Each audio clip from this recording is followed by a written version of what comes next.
Pak, berarti ini saya, Pak. Sebelum presentasi dimulai, saya akan memperkenalkan anggota kelompok. Yang pertama ada Mas Yodi, ada Mbak Kartika, Mbak Susi, Mbak Imroh, Mbak Karifa, dan yang Mas Hafid, dan yang terakhir saya sendiri sebagai moderator kampanye.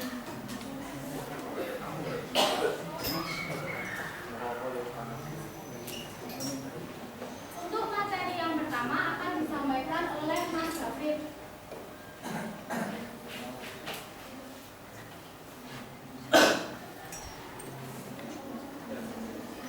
Media pembelajaran. Apa itu media pembelajaran? Media pembelajaran secara umum adalah alat bantu dalam proses pembelajaran atau segala sesuatu yang dapat dipergunakan untuk merangsang pikiran, perasaan, perhatian, dan kemampuan atau keterampilan pembelajar sehingga dapat mendorong terjadinya proses belajar.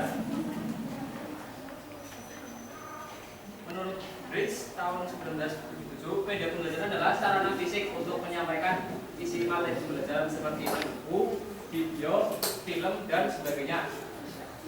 Kemudian menurut National Education Association mengungkapkan bahwa media pembelajaran adalah sarana komunikasi dalam bentuk cetak maupun pandang atau dengar termasuk teknologi perangkat keras.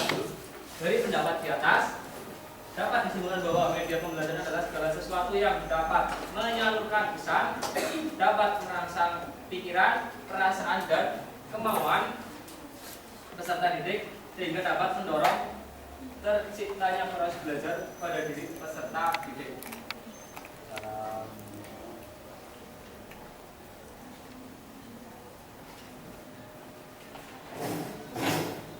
Materi yang berikutnya akan disampaikan oleh Mas Yudi. Ya, selanjutnya ada jenis-jenis media pembelajaran.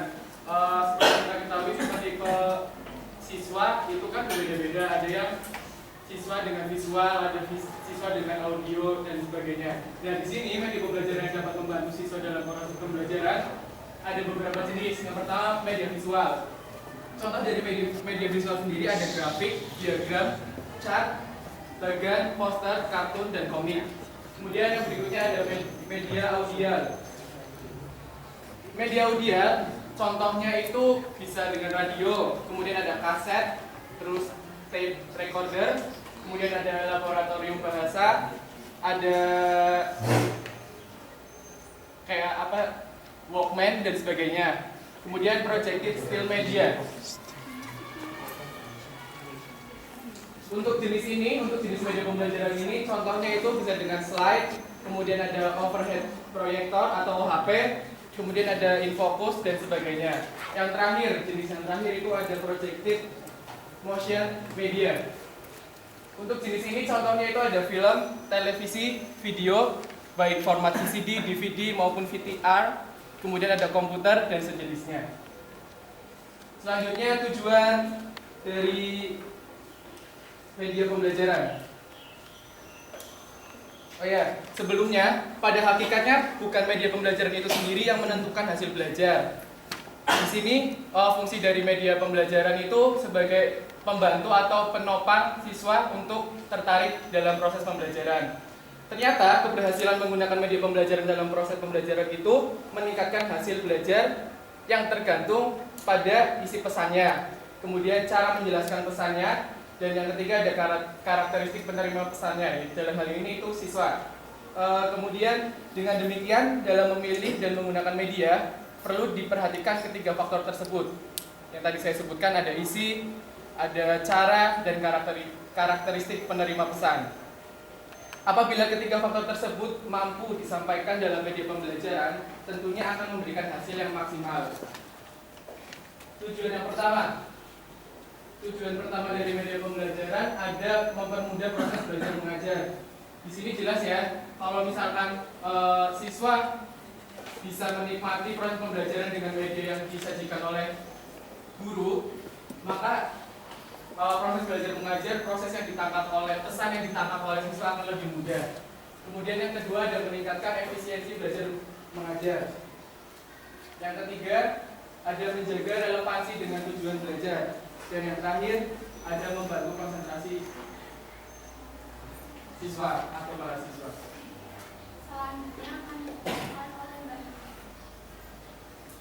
Selanjutnya yaitu landasan teoritis media pembelajaran. Ada beberapa tinjauan tentang landasan penggunaan media pembelajaran, antara lain yaitu landasan filosofis, psikologis, teknologis, dan empiris. Yang pertama yaitu landasan filosofis. Ada suatu pandangan bahwa dengan digunakannya berbagai media dan hasil teknologi baru di dalam kelas akan berakibat pada proses pembelajaran yang kurang manusiawi. Dengan kata lain, penerapan teknologi dalam pembelajaran akan terjadi dehumanisasi. Akan tetapi, siswa dihargai harga kemanusiaannya, diberi kebebasan untuk menentukan pilihan, baik cara maupun alat belajar sesuai dengan kemampuannya. Yang kedua yaitu landasan psikologis. Dengan memperhatikan kompleks dan uniknya proses pembelajaran, maka ketetapan memilih media dan metode pembelajaran akan sangat berpengaruh terhadap hasil belajar siswa. Dalam pemilihan media, di samping memperhatikan kompleksitas dan keunikan proses belajar, memahami makna persepsi serta faktor yang berpengaruh terhadap keberhasilan persepsi, hendaknya diupayakan secara optimal agar proses pembelajaran dapat berlangsung secara efektif. Selanjutnya mengenai landasan teknologis dan empiris akan disampaikan oleh Mbak. Yang ketiga, landasan teknologis. Teknologi pembelajaran adalah teori dan praktek perancangan, pengembangan, penerapan, pengelolaan, dan penelitian proses dan sumber belajar. Jadi, teknologi pembelajaran merupakan proses kompleks dan terpadu yang melibatkan orang, prosedur, ide, peralatan, dan organisasi untuk menganalisis masalah, mencari cara pemecahan, melaksanakan, mengevaluasi, dan mengelola pemecahan masalah-masalah dalam situasi di mana kegiatan belajar itu mempunyai tujuan dan terkontrol. Dalam teknologi pembelajaran, pemecahan masalah dilakukan dalam bentuk kesatuan komponen-komponen sistem pembelajaran yang telah disusun dalam fungsi desain atau seleksi, dan dalam pemanfaatan serta dikombinasikan dengan menjadi sistem pembelajaran yang lengkap. Komponen-komponen ini termasuk pesan, orang, bahan, media, peralatan, teknik, dan latar. Selanjutnya, yang keempat, landasan empiris. Temuan-temuan penelitian menunjukkan bahwa terdapat interaksi antara penggunaan media pembelajaran dan karakteristik belajar siswa dalam menentukan hasil belajar siswa. Artinya, siswa akan mendapat keuntungan yang signifikan bila ia belajar dengan menggunakan media yang sesuai dengan karakteristik tipe atau gaya belajarnya. Siswa yang memiliki tipe belajar visual akan lebih memperoleh keuntungan bila pembelajaran menggunakan media visual. Sementara siswa yang memiliki tipe belajar auditif akan lebih suka belajar dengan media audio seperti radio, rekaman suara, dan ceramah guru. Akan lebih tepat dan menguntungkan siswa dari kedua tipe belajar tersebut jika menggunakan media audio visual. Berdasarkan landasan rasional empiris, maka pemilihan media pembelajaran hendaknya jangan atas kesukaan guru, tetapi harus mempertimbangkan kesesuaian antara karakteristik pembelajar, karakteristik materi pelajaran, dan karakteristik media itu sendiri.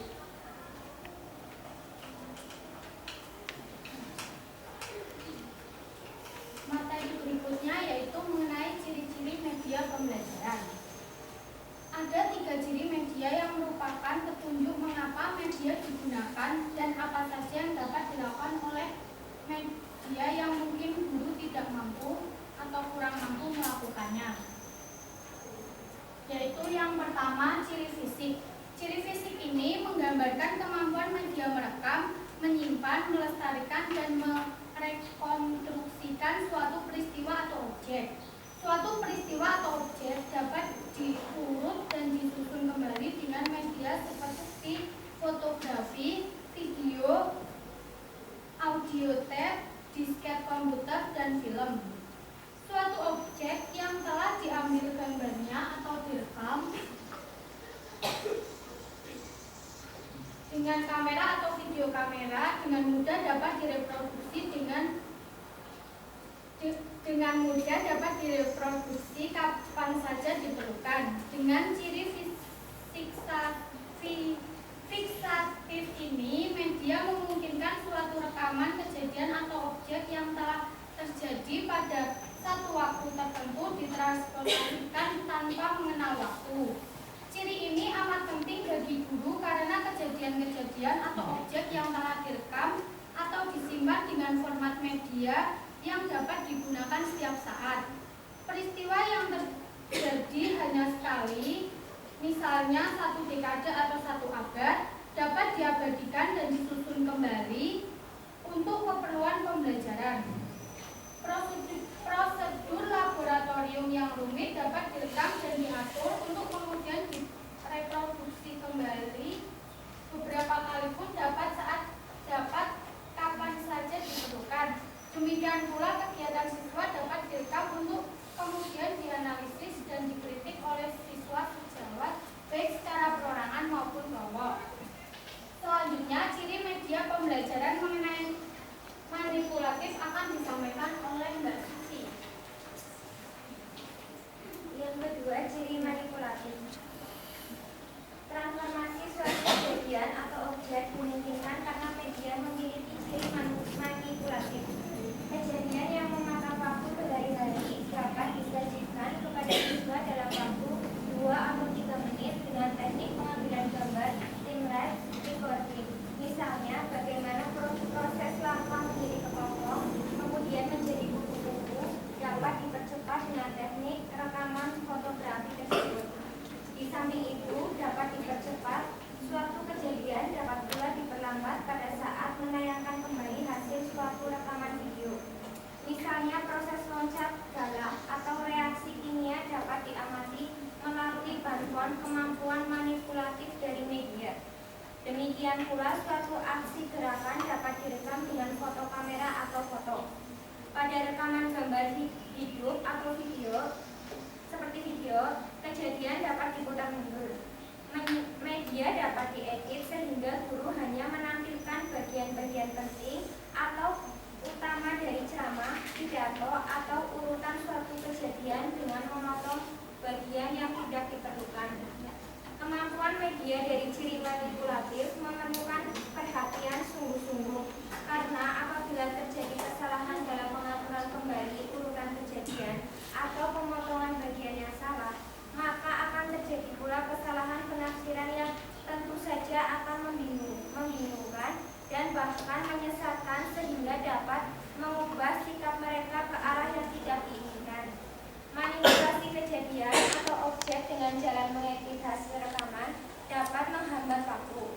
Proses penanaman dan panen gandum, pengolahan gandum menjadi tepung, dan penggunaan tepung untuk membuat roti dapat dipersingkat waktunya dalam suatu urutan rekaman video atau film yang mampu menyajikan informasi yang cukup bagi siswa untuk mengetahui asal-usul dan proses dari penanaman bahan baku tepung hingga menjadi roti.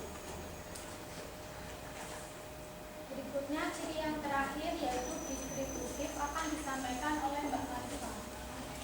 Ciri yang ketiga dari media pembelajaran adalah ciri distributif atau distributif property.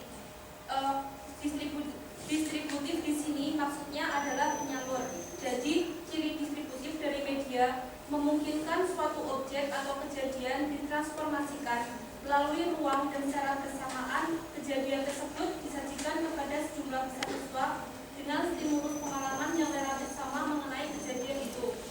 Dewasa ini, distribusi media tidak hanya terbatas pada satu kelas atau beberapa kelas pada sekolah-sekolah di dalam suatu wilayah tertentu, tetapi juga media sendiri itu misalnya rekaman video, audio, disket komputer dapat disebar ke seluruh penjuru tempat yang diinginkan kapan saja.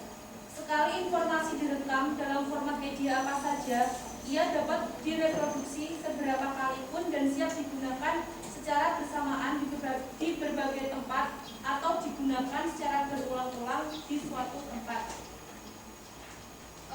Konsentrasi informasi yang telah direkam seakan terjadi sama atau hampir sama dengan yang aslinya. Dengan demikian, kendala-kendala yang bisa menghambat pencapaian tujuan pelajaran ataupun yang mengganggu proses pembelajaran dapat diatasi dengan memanfaatkan media pelajaran sehingga nantinya tujuan dalam proses belajar mengajar dapat tercapai.